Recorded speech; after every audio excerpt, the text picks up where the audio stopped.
there to die. I'm going out there to see if I'm alive.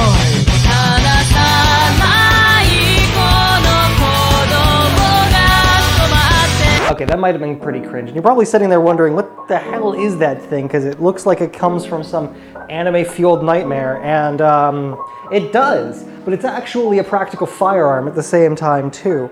And I don't just mean in the sense that it will vaguely shoot bullets. It has practical applications. So what the hell is this thing? Well, legally, it's a pistol. I'll get into why that's important in a minute. But this started life as a Heritage Rough Rider, a .22 caliber revolver. And it has finished life very much not a simple revolver anymore. The chassis, the grip, the buffer tube, and the front piece here are all 3D printed out of PLA+. And actually you can see it has a fairly functional, there's an ejection port system here, so you can very easily clear spent shells and flick through this to get to different cases. Importantly, I did not 3D print the pistol brace. This is a Tactical Frontier model. It's about 25 bucks, and so if you take this and replace the brace with a stock, it stops being a pistol and starts being a short-barreled rifle. And unless you have very specific paperwork for that, the ATF is going to come and shoot your dog. I don't want that to happen, so instead I put a brace on here. And the reason I didn't print a brace is because the ATF approves whether or not something is a brace on a case-by-case basis. And I mean that very specifically. A pistol brace sold as a pistol brace will come with a letter from the ATF. If you try and print your own brace, well, if you're off by 1 millimeter anywhere in the design, anywhere in your print, or if you print with a different material, they get to come shoot your dog.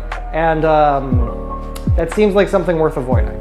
If you're interested in building something like this yourself, the original design is from this badass designer named Finn Mugen. I can't link specifically to the files because YouTube has some very funny rules about what you can and can't do. But I will put a term you can Google in the doobly-doo so that if you're interested in making something like this, you can print the entirety of the chassis yourself, and it generates a fairly functional weapon. Basically continue to use this as a functional weapon. My plan is to hunt with this. I wouldn't go so far as to say that this would make sense as a really defensive weapon, even with the fact that I have the .22 Magnum cylinder for this.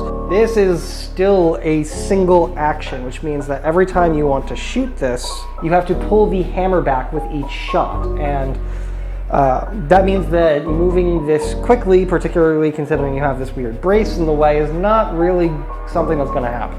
I really think it pulls off like a Cowboy Bebop aesthetic. So if you want to make a variant of this that's just the original pistol, you can either keep the original grips or print grips that don't have this additional buffer tube space. Although I do have to say, these grips are a little bit thick with several C's. So if you're going to be using it as a revolver, I'd say probably do just the chassis and the original grips.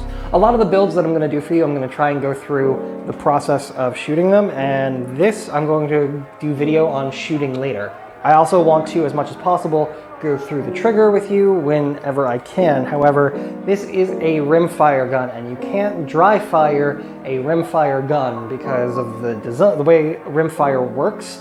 The pin from the hammer would be hitting the side of the barrel instead of just hitting blank space, and metal hitting metal is not good. So frequently what you'll end up doing is using this as a brace while essentially pushing it against your arm while you are out hunting, because it gives you the ability to stabilize a relatively weak recoiling round when you're propped up against a tree, when you're bending over a hill, whenever you're doing any of the weird, awkward transitioning that comes from hunting.